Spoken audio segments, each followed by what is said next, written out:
All right, welcome back everybody. This is my third video now, and first of all I'd like to thank everybody for commenting on my last two. I've had heaps of emails, phone calls.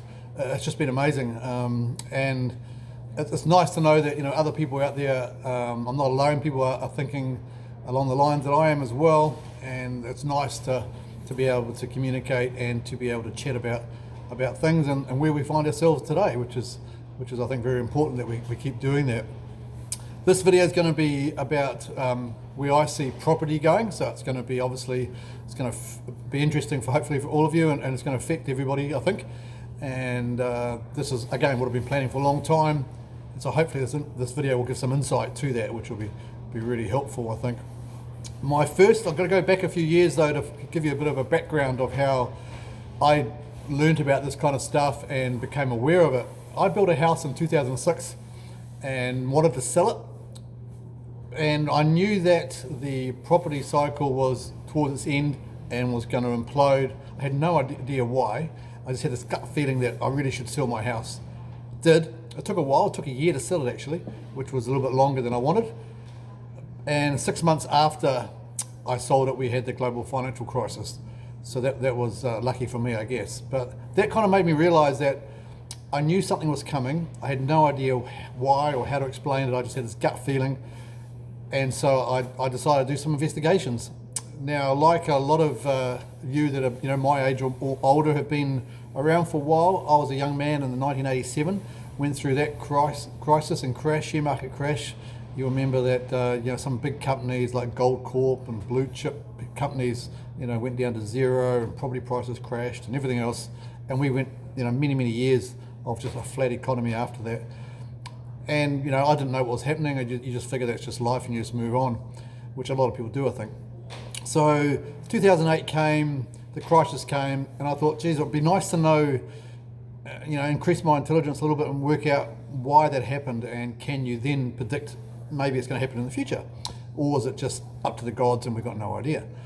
So I started reading some books and looking on YouTube and stuff, and to my amazement, there's actually a lot of people out there that predicted it, correctly, almost to the year, and also had done so in the past. So they've got a bit of background knowledge and a background history, if you like, of being correct, which absolutely amazed me. I thought, well, why don't we hear about these people? Why aren't they on mainstream media?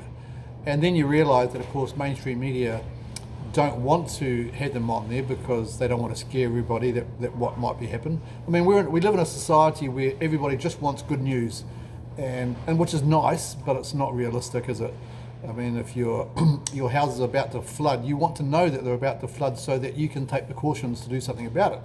But instead, the governments and around the world and the news media try and basically propose that everything's fine, and you need to buy a bigger house, you need to buy more shares, and go into KiwiSaver, and you can't go wrong, and you got to wait out the rough times, that you'll be right in the end, all that kind of same old garbage that we always hear, which is obviously not correct. So I started investigating and looking at this stuff and listened to these people that had a track record of getting it right. Now, the interesting thing, once you start doing that, the first thing you notice is that all your mainstream economists that you see on mainstream media all the time always get it completely wrong, every single time. And you go, my God, why are they still got a job? But the other ones there, and the other ones that were coming out after this and saying that no one foreseed this, and that it's all the coronavirus was the problem, and blah, blah, blah, blah, blah. And until the next one happens, and they'll be saying the same stuff. So if you don't want to educate yourself, of course, you're never going to learn anything else, and you'll just go along with it. So I did that, and then so I bought my first house after the 1987 crash, and interesting for all your younger viewers watching this now, you'll be amazed that my first house I bought paying a 22% interest rate, which obviously on today's terms seems ludicrous, but back then that's what you did. I'm sure a lot of people listening to this will remember those days, 18, 19, 20, 21%, pretty common. And we all did, and we managed to get through it. So therefore, if you now thinking that 3, 4, 5% is normal, which I think a lot of young people are, it's not.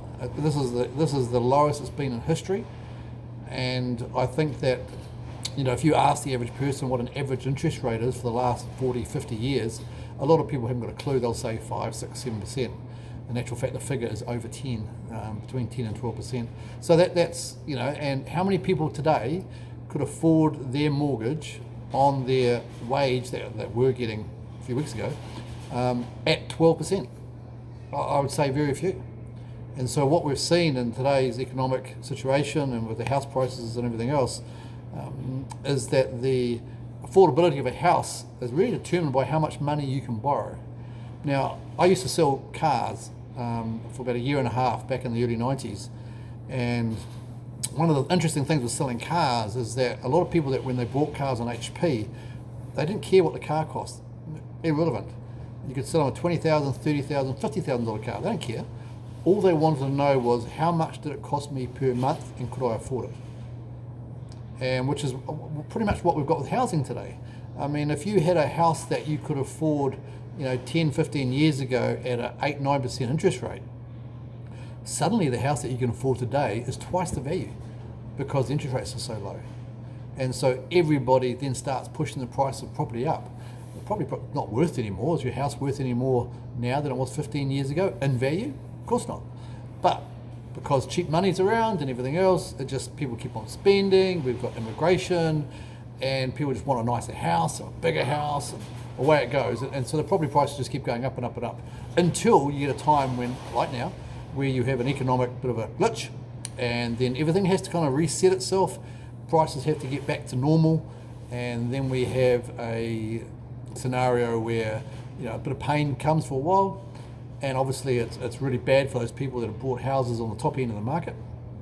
But on the flip side of that, it's really good for the younger people who thought, you know, 6 months ago they'll never be able to get into a house because it's just way too expensive. Well, they will be able to get one in a year or two. And so, you know, there's the pluses and minuses to that. So we have to decide, you know, what we think property's going to do and what kind of value it's going to have and everything else. So just do the maths. I mean, it's not hard. You have people now that a lot of people are going to be out of work. A lot of people that even with jobs after this are going to have not job security, so they don't know how long their job's going to last. And so you might have a couple earning good money 3 months ago, and now one of them's lost their job, but they were supporting a high mortgage. So all that kind of stuff is going to escalate to where people basically can't afford their mortgage. Now what a bank's going to do? The bank's going to say, yeah, no worries, we'll just give you some more money, even though you can't afford this, we'll give you some more, and hopefully it'll work itself out. Well, in the short term, maybe, but eventually, of course, they'll go, yeah, nah, we need our money or the house back things. And so then you'll start getting some foreclosures, and it only takes a small percentage of people to do that to suddenly affect the supply of housing, and then suddenly the demand drops. And if you have no demand, you have no buyers, you have no price. Now, one interesting thing I learned when I sold a car, we had a debate once, we're in the smoker room, we're talking about, you know, do people buy on price or do they buy on they need something, which is an interesting experiment to do. So we had an old crappy car that we traded, it's probably worth $500 if that. I think we only paid that for it. And so we thought we'd do a bit of an experiment. So we got this car, we put it out on the pavement and outside the car yard, and we put free. And our bet was through the staff how long it would take for someone to come in and inquire about it. Now, obviously, the experiment being is that will somebody buy or get a free car just because it's free, or do they need to be looking for something at that time and then look at the price? And you know, it took a day and a half before anybody even inquired about it. So if you aren't looking for that kind of car, it doesn't matter what the price is. So the same thing with houses. If you're not looking for a house, in other words, you can't afford a house, you're out of work, it doesn't matter how cheap the house gets to, you just won't buy. And so, of course, prices come tumbling down. And so I believe that we're going to see a big drop in property. We've got no immigration, so therefore no new people coming, so we don't need any more houses being built.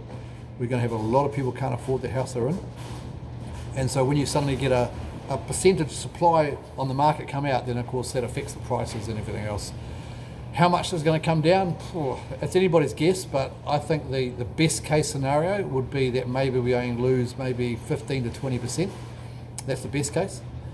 Worst case, I think realistically house prices probably need to come down to about the price that they were back in 2003, 2 to 3. So if you find out what your house was worth back then, I think that's realistically what it probably will come down to. And that's pretty scary for some people, obviously.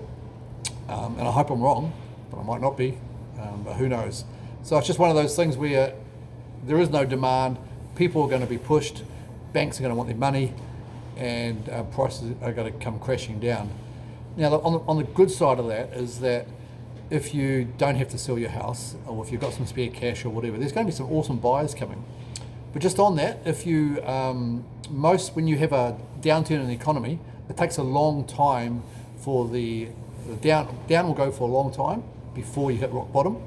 And the bigger the crash, the longer the bottom stays in a straight line. So in other words, you don't see a V shape, you see an L shape, which is flat out down and then flat for a long time.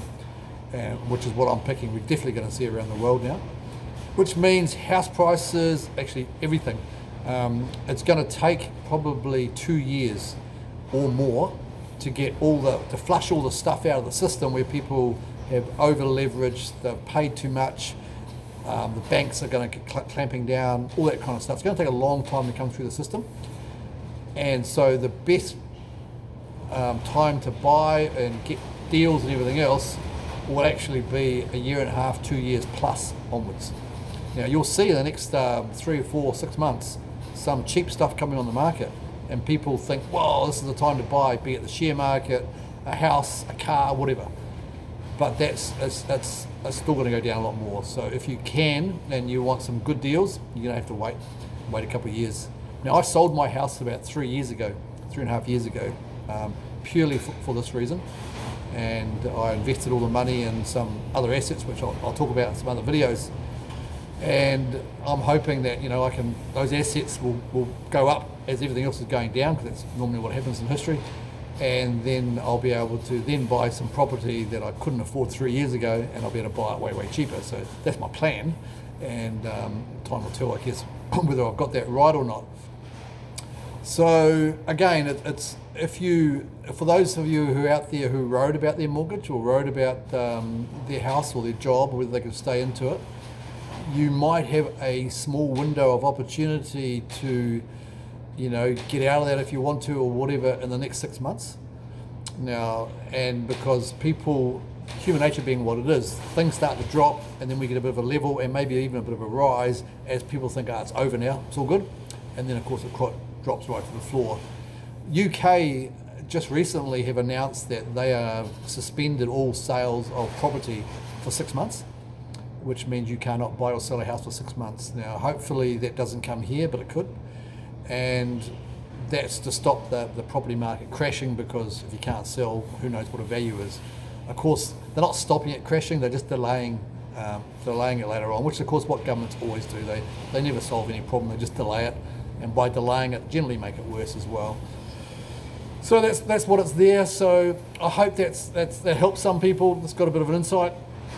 And next video we're going to talk about money and what is money, and probably do another one after that about banks, because banks are very, very interesting and they're not what you think they are. And I'm just going to leave you with this thought too, just on that bank stuff, which I find really interesting, is that the money, if you've got money in the bank, it's actually not your money. It's the bank's money, you've loaned it to them, and you're an unsecured creditor. So that's just the facts. Banks changed all those laws about 3 years ago, so most people don't know that. But I'll explain that more as we go on to the money one later on. But anyway, I hope you all had a great Easter. Subscribe, like, share, comments, give me a phone call. Love to hear from everybody.